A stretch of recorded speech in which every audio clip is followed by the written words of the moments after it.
Hello and welcome to Simon Says Artwork. In this video I'm going to be doing some thumbnail sketches in my university sketchbook, and I'll be using my Blackwing pencils. So okay, let's get started.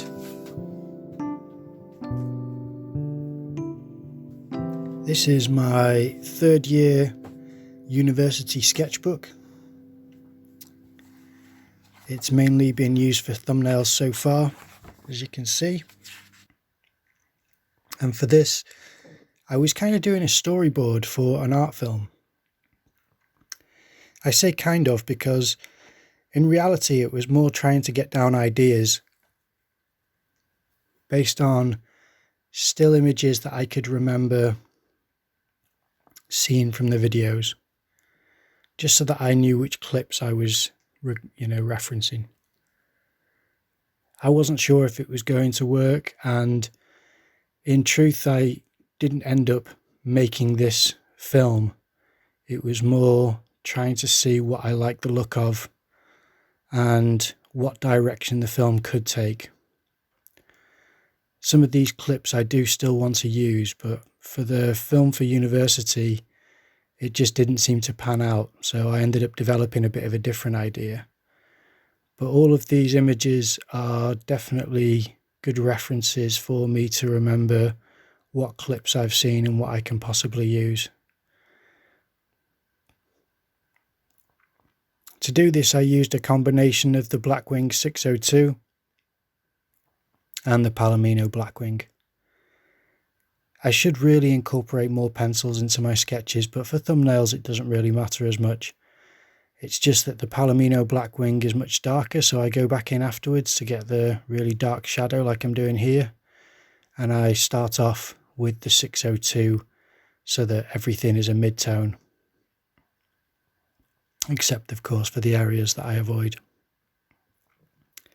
For the fish tank there, you can see that I got down the substrate and then used the eraser to remove some of the dots and dashes that I put in, and that might still go in the film that I'm making at the moment. So a couple of these clips are going to be used in the film that I'm currently making, but it's certainly not in this sequence.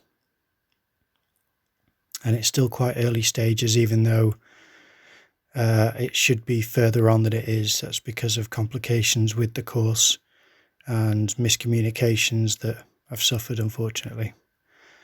So I'm onto the second page of storyboard boxes, and I just basically, I don't measure out the boxes, I just sketch loosely the dividers and then put a ruler on top in order to establish some straight lines. I start off with a bit more of an abstract box on the left. I think I do on the first page as well. That's just a coincidence.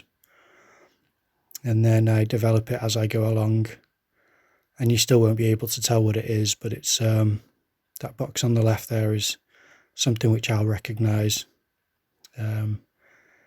because obviously I'm using references that will remind me of what clips I can use. A lot of these clips aren't going to be used for the film, whereas on the first page there were several that I am going to use, just not in that order. The thing which I like about thumbnails is that it's a quick sketch, and you have a nice sequential